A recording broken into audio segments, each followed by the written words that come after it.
Happy Friday. We finally made it. The end of the work week is here, and those cheers are not just for Friday. We have a rock and roll Hall of Famer in the house today who is really nice enough to be giving us 13 brand new, unreleased tracks we have never heard before as part of his new album, Decade, due out everywhere October 12th. Please give a warm welcome to Dave Davies.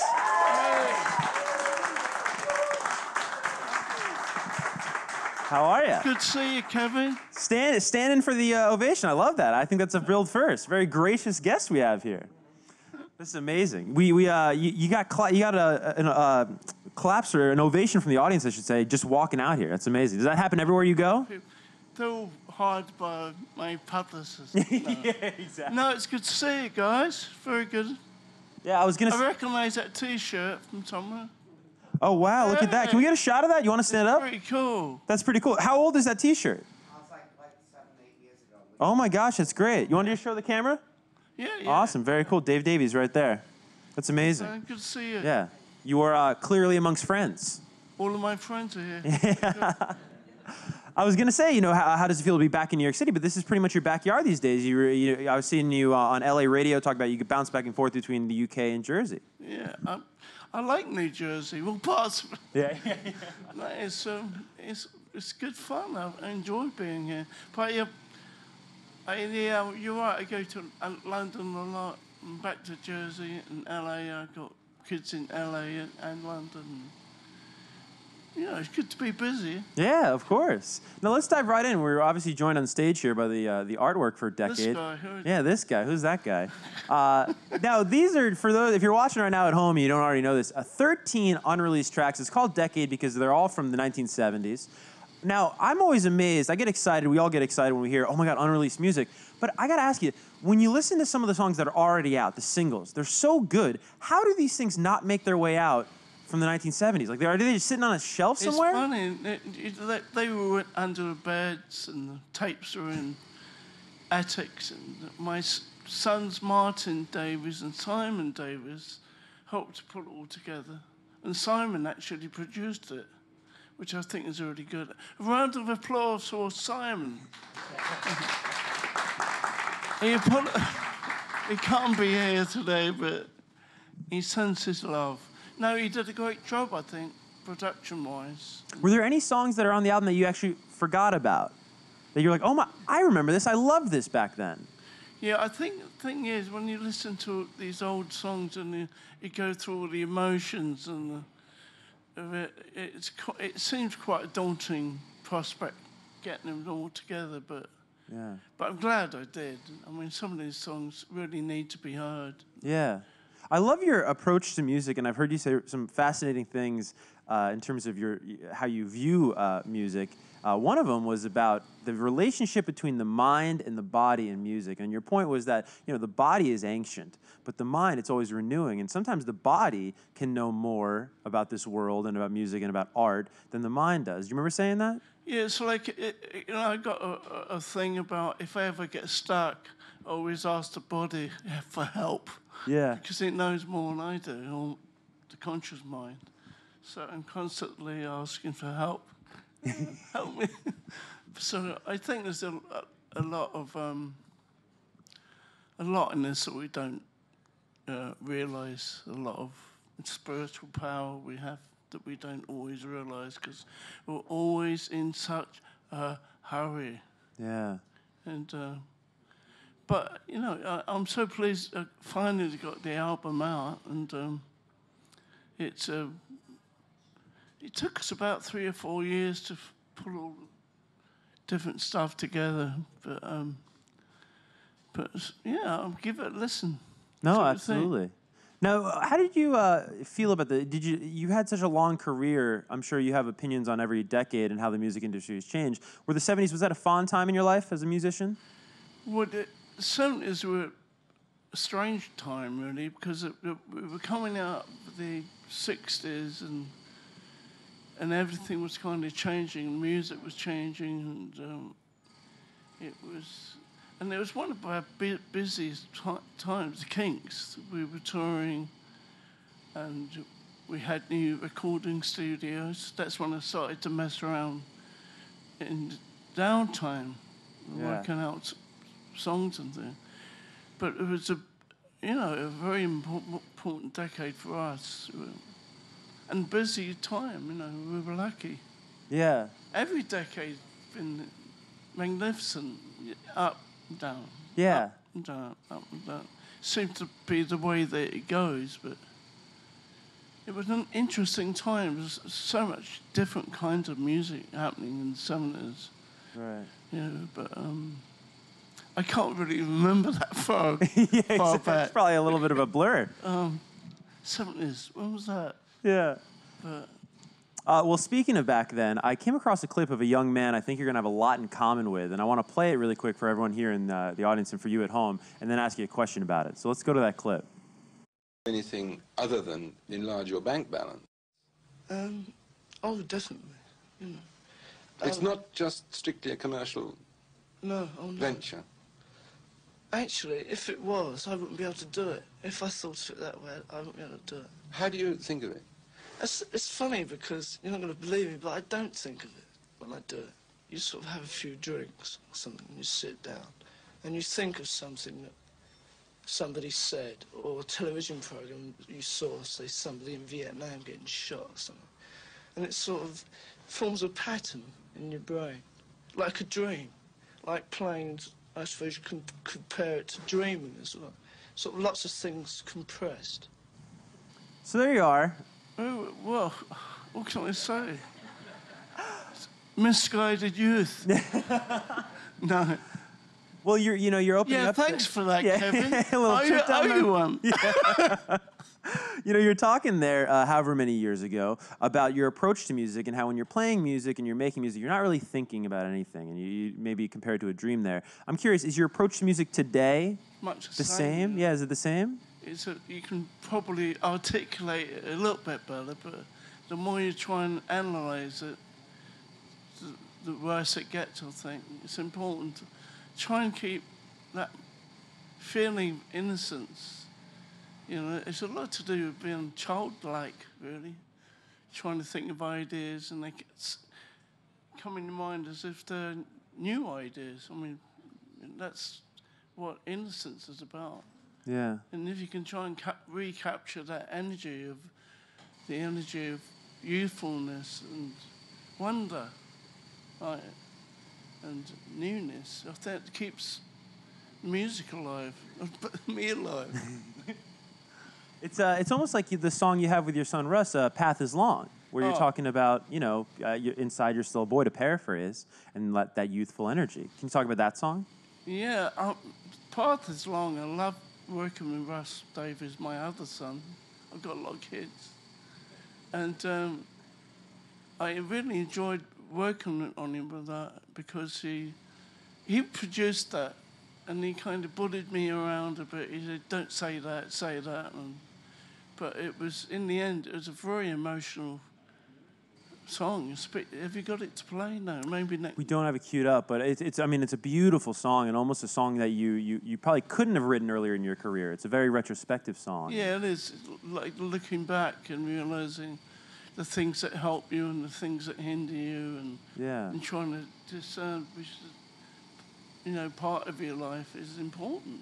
Yeah. And what is important? Family and a positive attitude and seeking for some spiritual path in your life. I think we're all basically at heart. We want to be loved and we want to love and we enjoy loving. And it sounds really simplistic, but maybe living is more simple than we think. It's about connecting people. That's why we become musicians, I think, so we can connect to a lot of different people. And that's the great thing about playing live, is that connection. You get on stage and you think, the connection's there. And that drilling's driving me crazy. Yeah. For you at home, I don't know if it's picking up, but we have intense drilling behind us. You're doing a great job, though, Dave. No, the path is long. I love making that track, and that album, Open Road. Lovely, enjoyed it. Yeah. And Russell's a very talented young man, but it's fabulous stuff. Yeah, it's like I was trying to think in the opening part of that song. So it's not where we're going. It's not where we've been. It's not how much money we made. It's how we have lived. And that it starts off like that and it goes on to different reminiscences and observations about my life, our lives. It's amazing. You talk about working with Russ. You love working with family, of course, the part of the Kinks. You were with your brother Ray. I used to work with my brother. Yeah. I still do, but don't tell anyone. I'm curious to ask you, though, because, when you're working with a family member, it's been said, there's this sort of like ESP. You can read each other's minds. There's this added connection. How does it compare, though, working with a brother as opposed to working with a son? It's very similar in a way. It's like with working with Russ, it was like he kind of pulls things out your head when you least expect it. And then he would deliver a piece of music to me, and it's like a landscape, soundtrack. And I sit there, and as I'm listening to the music, I start to formulate ideas or visions about what the song should be about. And it's like a screenplay. Oh, that guy should do that, he should say that. Oh, he's thinking about that. And I found I had to stop and think sometimes when Russell was sending me over these landscapes, musical landscapes. It's almost like he knows what I'm going to do. It's like part of him knew I was going to do it. It was not creepy, but it's kind of, it's lovely, beautiful. Right. I think when you have that love bond, you're kind of wanting to forgive a lot, wanting to let it flow a lot more and trying to put up a fight for everything. So it was a wonderful experience. Yeah. Working with Simon was wonderful as well. He produced this current album. It was wonderful. It's great. It's like you know what each other are thinking, and it's very a special way to work like that. Yeah. And it's been like that with the Kinks when me and Ray been on tour year after year, and you sometimes feel like last thing in the world you want to do is pick up a guitar. I want to go home. And you get on stage and there's a spark of something that goes on. And you think, whoa, yeah, I'm here. So a lot of all the great joy you have with music and art and entertainment or relationships is really, a lot of it is unspoken. I know we talk a lot because we think we're supposed to talk, but maybe sometimes we're more connected when we relax and just appreciate the fact that, we have good people around us that we can share life with. Yeah. I don't know what I'm talking about. No. I've read it in a book once.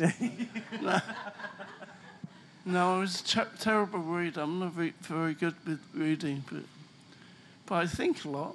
Yeah.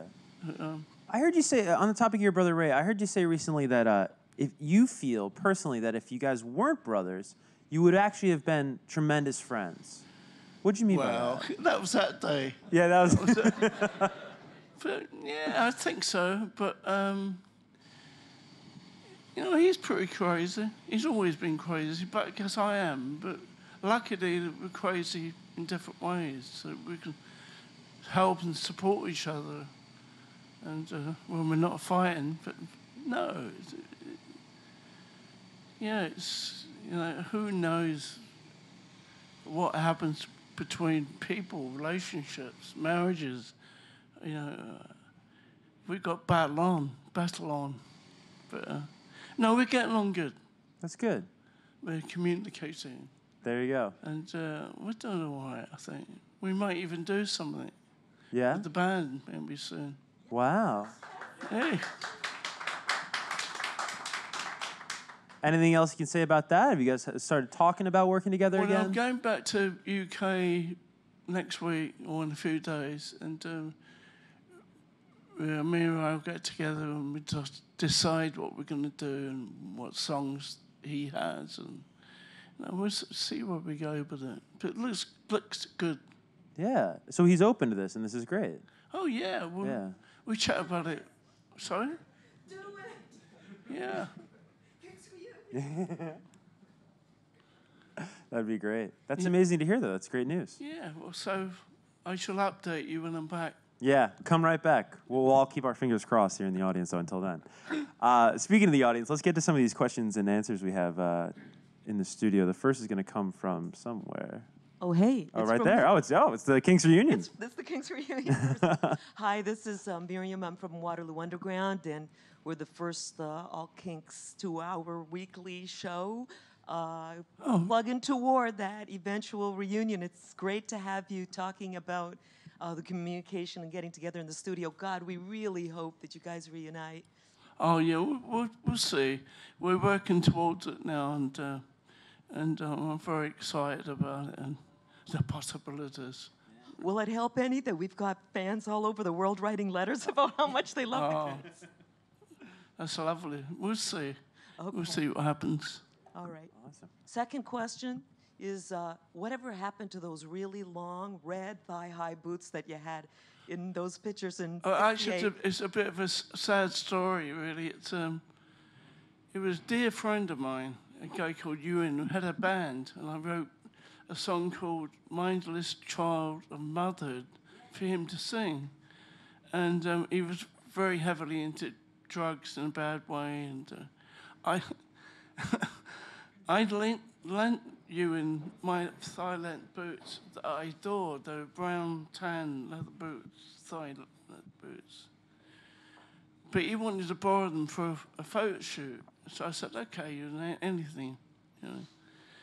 And he died not long after I lent him those boots. And he missed him badly. And it was so tragic, you know, drugs, awful. And what happened was that after he died, I was thinking about these boots, and I didn't have a heart to ask for his wife to have them back. I thought, oh yeah, Ewan's dead. Can I have your boots back? I mean, it's not very nice, is it? Oh. Why did you remind me, my dear friend? Thank you for your question, of course. We have another one coming from right over here. Hi, Dave. I'm Bruce. I've been to many Kinks shows, best band Good ever. to see you. And I want to know how you picked some of these songs, unreleased songs. There were some tracks of some other albums that came out in the past that were outtakes, some, from Sleepwalker and other things that made bonus tracks. But it's interesting to see a whole collection of songs. Oh, great. Yeah, it's... was that a question or an The answer? question is how do you pick these songs for this album that was unreleased stuff? Yeah, there's a lot of stuff to go through. I mean, you find tapes and with bits of songs, you think, we should have finished that. So I think, Ray's got a lot of archive or old tapes that he's been going through that Kinks related, and I think we'll be going through some old stuff to see what they're actually usable there. But don't ever throw anything away. No, we never do. Yeah. Awesome. You never know when you might need it. It's a lesson learned from this album. We have time for one final question. It'll come from, I believe, over here. Hi. So I was wondering, is there a particular track off the album that you're excited about, and why? Well, obviously I love all the tracks on Decade, but one track I've always had a sneaking preference for is the last track on the album. It's called Long Lonely Road, and it's just about living life and what goes on, and it's ponderous, but it's exciting, I think. So give that a listen. There you go. Thank you. Awesome. Thank you very much. And you at home can give that a listen on October 12th when the album comes out. I should mention it's available for pre-order right now immediately, so you can go pick that up if you want. One more time, guys, for Dave Davies. There you go.